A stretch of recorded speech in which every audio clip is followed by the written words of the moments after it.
Good evening, everyone. My name is Joe O'Brien. I want to extend my thanks to the Advisory Committee, the Voter Education Coalition, the City Commission, and the relevant staff for organizing and hosting this evening's exercise in democracy. Given the relatively recent election of several commissioners in the search for a new commissioner and search for a city manager, and I think this truly is an exciting time for us here in Lawrence. As a member of the community for nearly 25 years, I am impressed, and quite honestly, I'm humbled by the qualifications of all my colleagues in the review process, and I think we'd be put, any of us, to be able to kind of serve on your behalf. And I think as a result, the community can't help but come out of this winners. My hope and desires for the future of Lawrence are quite simple. All of us, I believe, wish for Lawrence to continue and strive to become more of an economically vibrant and environmentally sustainable and culturally rich community, one that is open and responsive to all peoples. And I believe that I possess a range of people, problem-solving, and organizational experiences and skills that can assist Lawrence in continuing on this journey, and I most certainly appreciate the opportunity to share more of my thinking with you this evening. Thank you. What is your plan for making traffic and pedestrian workflow more efficient in Lawrence, or how would you prioritize applying the Complete Streets initiative in comparison to other city projects? 60 seconds.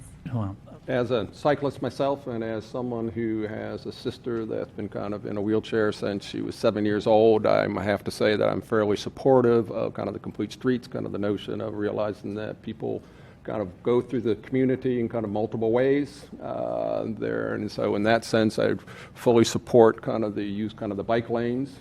I also kind of support kind of the use of certain kinds of traffic calming measures, which are then also kind of, I think, are appropriate. But particularly as we're going to be facing, as I heard one person say the other day, kind of a silver tsunami, which is kind of a nice way of saying that we're getting gray, more people getting older. I think we also need to be kind of very alert to kind of the pedestrian people there, and the fact that a whole host of people kind of in the near future are going to have to be getting around in a variety of means, and are we as a community willing to support people getting around in a host of different ways, of which cars is but one of those means. Question is, speak to the state of affordable housing in Lawrence. As someone who has a friend who I just kind of received an email from about 3 days ago who lives on a fixed income and learned that she now has to move back to her original home in Eudora because she can't afford to stay in her apartment any longer. Affordable housing is kind of really kind of an issue for me, and I guess that is kind of one of the questions that really would want to try and look at, is then looking at kind of in the context and kind of the apartments, what is the range? And quite honestly, as a homeowner, I'm not aware, but what is the range of kind of the rental properties relative to kind of apartments, and how does that kind of line up with the kinds of jobs that people typically kind of have here?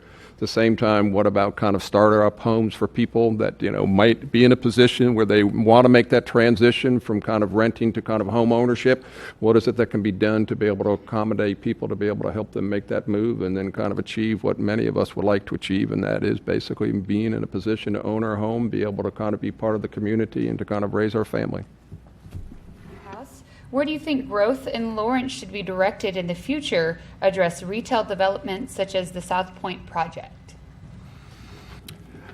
I think I had kind of mentioned in the papers that I submitted, and I think that's obviously one of the challenges we have, is kind of looking at the balancing between kind of building in, building up, and building out. I think kind of the finishing of the bypass obviously is going to kind of create kind of a lot of growth in that area, both kind of light industrial, retail, and obviously then kind of residential as well. I mean, so how do we both kind of attract the kind of businesses that we would hope to be able to kind of set up shop there, and then in turn, going back to kind of what David said, is kind of set it up in such a way where people then would be able to, given those jobs, be able to kind of afford housing. And then if you're then kind of looking at that kind of the bypass and continuing it on, going out to 31st and Iowa type of area, then yes, there's going to be continuing development there. And then another question that I really have is what's going to happen when the community kind of jumps over, on the west side, jumps over the bypass on that part, and when the city continues to move in that direction. I think one of our big challenges is how to be able to accommodate this growth and still maintain our sense of community. What qualities will you look for in our new city manager? That's an excellent question. I think obviously what we'll be looking for is someone with a great deal of experience, someone that is open-minded, yet candid, someone that is sensitive yet hard, if I may put it that way, sensitive in the sense of being kind of aware of all those that are around him and all the needs that he needs to be able to kind of, or she needs to kind of take into account, but at the same part, also kind of a certain hard quality of knowing that at sometimes there might just have to do what you're suggesting. He may have to kind of go, or she may have to go to the city commission and say, no, we can't do that. And I think at times what we need then is, in some ways, to look at the new city manager as probably one of the most important leaders that we're going to have in this community. How would you address current and future needs of the Lawrence Police Department? Well, in one sense, I kind of agree with my colleague that they did speak. I'm not exactly sure what messages we were all kind of coming away with, because there probably could be several different ways to interpret kind of the results. But I do believe that kind of public safety, public health are foundational to our community. And I think for me, it's kind of like as relative to kind of the police facility, it's also asking whether or not I want to breathe. Yes, I do think we kind of need one. I think kind of one of the ironies that we have is if we were to look back at the candidates last spring, as far as where would you cut budget-wise, it all say administrative cost. Isn't there a certain irony that the police work is cut across like 4 or 5 different places? And that would strike me that, maybe we have an efficiency issue there, that maybe one of the ways ultimately to kind of cut administrative costs in the long run is to do what we as a community can do to help provide them with the facility they need to do to ensure what Scott said, that we have a safe community. Question is, the KU student body is disconnected from Lawrence politics. What is your plan for engaging the population of students working to get involved? I'm almost scared to ask you, Ken, which side of that 65 you think I might look like. So I'll refrain from that, if you will, please. Okay. And I think I might have my colleagues at an unfair advantage, because my responsibility at KU basically is to prepare people who are going to go out and teach government. One of the things that they see is that I work directly to tested schools here, and we use this as a way to try and kind of capture their interest not only in what it is that they're going to go about and teach, but more importantly, to make them aware of the importance of them becoming involved in their community, be it kind of at a local level, a state level, or at a national level. But I would kind of see the community operating at all 3 of those places. And it's incumbent upon me, and I believe a lot of my colleagues, to try and help inspire such people, to make them to realize is that we need them. Those of us with the more grayish kind of hair is because we're going to have to step out of these kind of positions later, and they're going to have to step in. What constitutes a desirable, healthy neighborhood that you would want to live in? I think diverse, mixed incomes with public spaces, quiet streets, and good people. I think it was really kind of simply kind of what I would like. Ones that have a strong connection to the neighborhood elementary school, and to where we're having people that are able to be out in the open and with each other.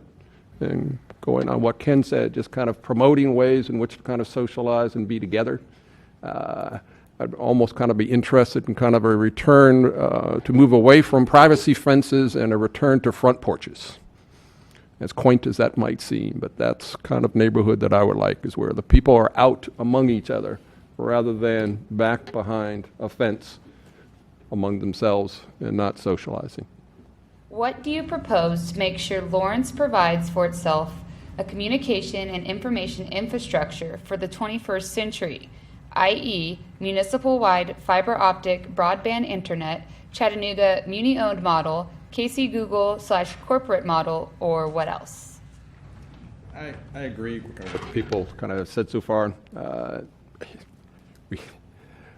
We need to be looking, not simply now or even to the next couple of years, but really to the future. And one of the comments that people had made was, how do we engage kind of KU students Well, might that kind of be one way in which to be able to do it, is to try and kind of, let them know that we're responsive to how they kind of interact, socialize kind of with each other, which might then kind of suggest that trying to find some ways to be able to kind of fund a fiber optic system for this community is more than essential, it's more than critical. It would have to, I think, going to end up being kind of the economic lifeblood of the future of the city. If we don't try to figure out how to be able to do it, then quite frankly, what's going to happen to the young people in this?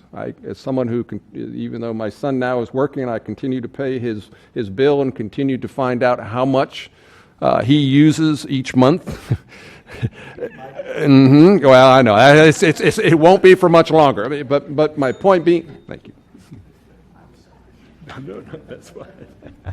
The question is, taking into account that the East Lawrence neighborhood did not ask for the East 9th project or participate in the development of the Art Place grant, do you feel that project's process has been fair? I agree with Ken quite a bit. I, too, like the plan. I, too, though, am a little troubled by the process maybe by which it occurred. If no matter how ultimately it unfolded, to kind of have a neighborhood kind of raise that kind of question, as Ken said, kind of in that pointed way, and then to suggest that they're kind of unhappy with how this particular process is moving forward. I think City Commission needs to be really sensitive to that and needs to figure out how better to be able to kind of involve them in this process and to see whether or not we'd be in a position to try and kind of accommodate their interest, recognizing, of course, that with that kind of development, yes, one offshoot would possibly be kind of an increase in property values. The flip side, of course, though, is going to mean kind of an increase, potentially kind of amount of traffic for them, which is one of the points was raising earlier about kind of the importance of a good community is one that you're able to easily get around in, where kind of you feel kind of the streets are safe. And I will close with that. Thank you. The question is, what is your top priority, that has not been mentioned so far? You have 60 seconds. Well, I'm glad everyone else has a chance to be able to think about that, given kind of the breadth of stuff that we've been, having to kind of address. Is kind of like, okay, now what's kind of missing from this kind of puzzle? I think probably one of the things that has been kind of alluded to and that we probably do really need to kind of be mindful of is some of the circumstances that kind of brought us here, to where we are. And I think was kind of already has been touched upon kind of in the talking about kind of the East 9th Street. It seems like we've had kind of in some respects, kind of a rough year. If you will, of, kind of questions about kind of the new police facility, kind of a resignation, the East 9th corridor. So I would say the most important thing that we probably ultimately need to be able to deal with is how to be able to figure out to rebuild trust, among ourselves. And I wouldn't simply say it kind of in the city commission, but kind of in ourselves as a community. And what is it that each of us would be able to do, going back to involving kind of KU students, what is it, not simply KU students, but we as community members can do to kind of rally behind kind of the city commission.